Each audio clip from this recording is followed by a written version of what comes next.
Hello बच्चों, let's read the question. The question says in paramecium the meganucleus divides by mitosis while micronucleus divides by amitosis.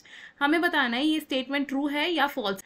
So the statement says कि paramecium में जो mega nucleus होता है वो divide करता है by the process of mitosis, और micronucleus कैसे डिवाइड करता है बाय एमाइटोसिस प्रोसेस.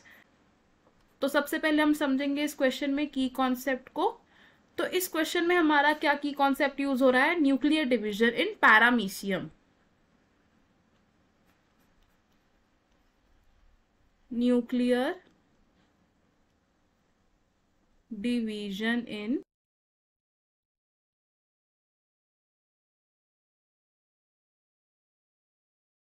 पैरामीशियम. सो पैरामीशियम में न्यूक्लियस दो तरीके का होता है. फर्स्ट न्यूक्लियस होता है लार्ज एंड सेकेंड न्यूक्लियस क्या होता है?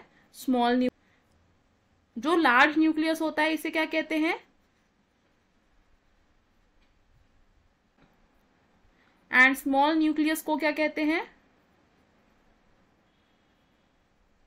Micro nucleus.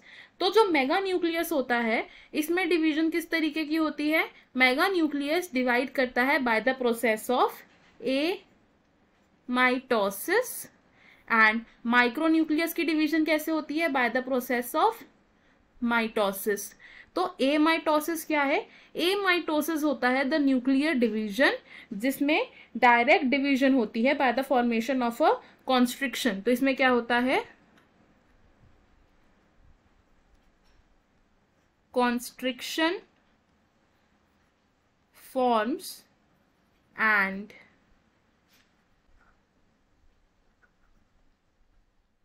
divides. इसमें क्या होता है? सीरीज ऑफ सीक्वेंशियल इवेंट्स होते हैं. तो हमने क्या देखा कि पैरामीशियम में जो मेगा न्यूक्लियस है वो कैसे डिवाइड कर रहा है? By the process of amitosis. And micro nucleus कैसे डिवाइड कर रहा है? By the process of mitosis. तो जो स्टेटमेंट हमें गिवन है वो कैसी स्टेटमेंट है? This statement is false. I hope you understood it well. All the best.